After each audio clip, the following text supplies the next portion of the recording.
a lot of private sector partnership that is what the government cannot do in terms of financing. I spoke about the call-up yesterday. Please, next slide. There's traffic management and infrastructure. We monitor or manage two committees, the abandoned committee, renewal of abandoned vehicles on the road. There's a car monitoring committee too. There are some infrastructure also to restrict the movement of activated vehicles on some routes, bridges, and some restricted areas. Later street enforcement, friendly mobility. Some of the e-hailing companies that have come to the fore now are making use of EV and CNG-driven vehicles, mechanic village activity operations, part of what we do. Please, next slide. Now, these are some of the challenges that faced by the department. As much as the workload is, very vast, there's need for more staff. For the experience, I remember, was it this week that we had to go for the first parent, the PSR to intervene to bring out its personal money for, the security operatives that will work with us, and the two vehicles that will lead resource deficiencies. The commissioner calls me, on the Saturday or the Sunday, we have to go mark an area for we have to do it by any means that we can get. Then there's training gaps. Some of the staff don't really know what to do and how to go about it. Please, next slide. Yes, in as much as there are challenges, there are opportunities. For the inadequate technical staff challenge, the opportunity there for capacity building, for also private sector participation. We outsource part of our non-core technical functions so that we can really face the technical function. The third opportunity there is multi-agency project committee. We push for staffing needs during project reviews. Let's go to the other slide that speaks to what the departments. No. Please go on. No. Down. Go on. It's PowerPoint.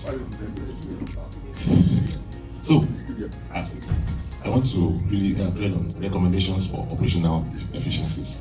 These are part of the core areas, and I'm going to talk about what we are doing and what we need to do with timelines. Mechanic village, yes, they are mostly peasants, and they work on government lands, maybe power line corridors or canal setbacks, but we find them on the roads and on the pipeline corridor.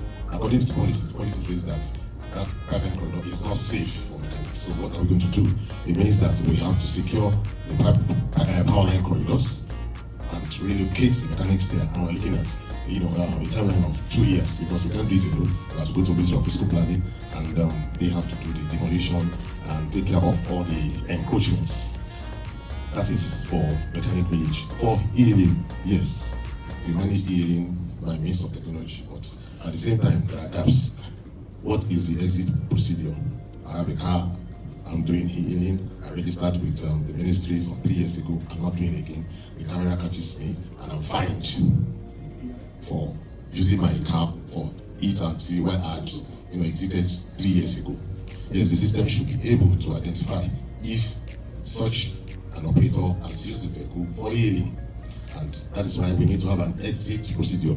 The PS is on this, and the consultants was in our office like 2 weeks ago, because for our operational efficiency, we don't want to fine people necessarily for offenses that they have not committed, but there must be a manual for exiting. And part of the recommendation is that we integrate enforcement mechanism into the platform for user radar to track behavior.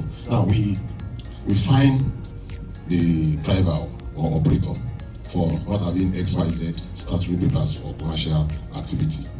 But what about the entity that has onboarded that operator without having the statutory commercial papers, e.g. Uber, Bolt? So if you are fining the driver, that operator also should be fined for not doing the needful before onboarding such an operator. So there's need for the entities to be fined, and that should be part of the key elements of the guidelines that we are working on. And we're looking at a timeline of about 6 months for that.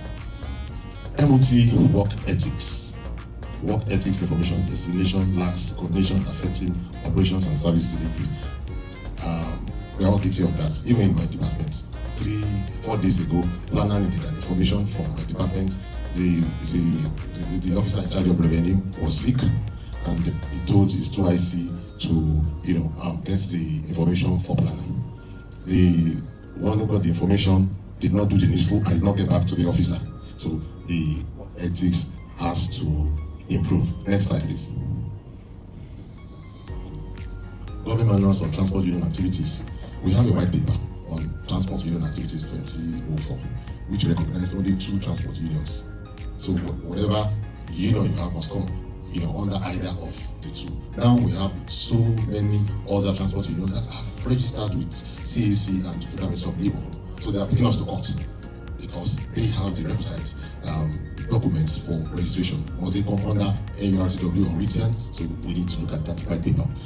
Manuals for logistics and delivery operations and public riders. Some of these bikes used for logistics, they go one way, they ride on BRT. If we start to one after them, it doesn't make sense. So we need a manual that will link the rider, the one who has miscontracted rider, to a ferry goods and the state, in order to have safe and very sane environment for that business. Street enforcement manual is scanty, just maybe 3 points there. Open the gate by 12, lock it by open the gate 5 a.m., lock it by 12 midnight. What are the steps, the KPIs, the SLAs that should be considered?